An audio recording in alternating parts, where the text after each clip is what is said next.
أعوذ بالله من الشيطان الرجيم. بسم الله الرحمن الرحيم.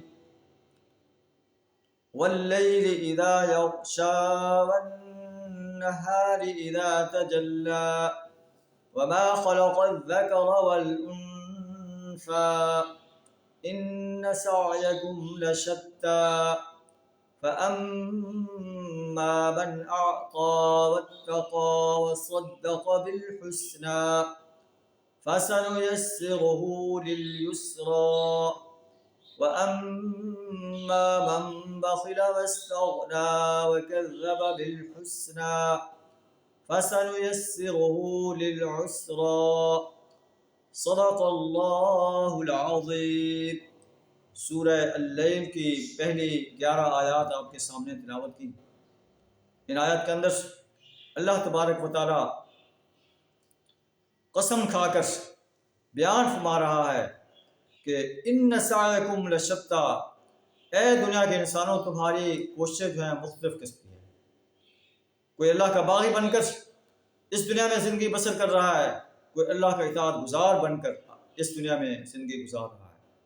آیات اسے واللیل اس لیے کہتے ہیں، اس میں واللیل کا لفظ آیا، واللیل اذا یغشا، قسم ہے رات کی جب وہ چھا جائے، والنہار اذا تجلی، قسم ہے دن کی جب کہ وہ روشن ہو، وما خلق الذکر والانثی، اور اس ذات کی قسم جس نے نر اور مادہ کو پیدا کیا، ان سعیکم لشتی، در حقیقت تم لوگوں کی سعی کوششیں مختلف قسم کی ہیں۔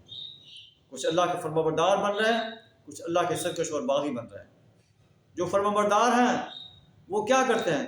فَأَمَّا مَنْ أَعْطَى وَاتَّقَى وَصَدَّقَ بِالْحُسْنَى، بس وہ شخص جو اپنا مال اللہ کے راستے میں دیتا ہے، اللہ کے دین کو غالب کرنے کے لیے، جہاد کرنے کے لیے، اللہ کے دشمن سے قتال کرنے کے لیے، وَاتَّقَى، تقوی اختیار کرتا ہے، اللہ کی نافرمانی سے بچتا ہے، وَصَدَّقَ بِالْحُسْنَى، اور بھلائی کی جو ہے تصدیق کرتا ہے، فَسَنُيَسِّرُهُ لِلْيُسْرَى، ہم اس کو آسان راستے کے لیے سہولت دیں گے۔ جو انسان نیک اعمال کرنے کا جذبہ رکھتا ہے، نیک اعمال کرتا ہے، اللہ تعالیٰ فرماتا ہے اس کے لیے ہم نیک اعمال کرنا آسان کر دیتے ہیں۔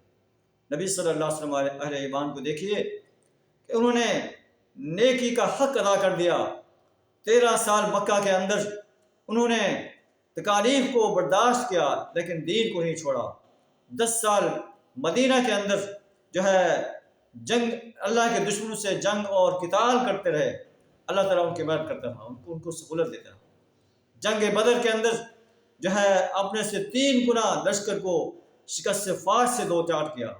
جنگ احد کے اندر بھی اللہ نے پہلے فتح عطا فرمائی، پھر اہل ایمان کی اپنی غلطی کی وجہ سے انہیں شکست کا سامنا کرنا پڑا۔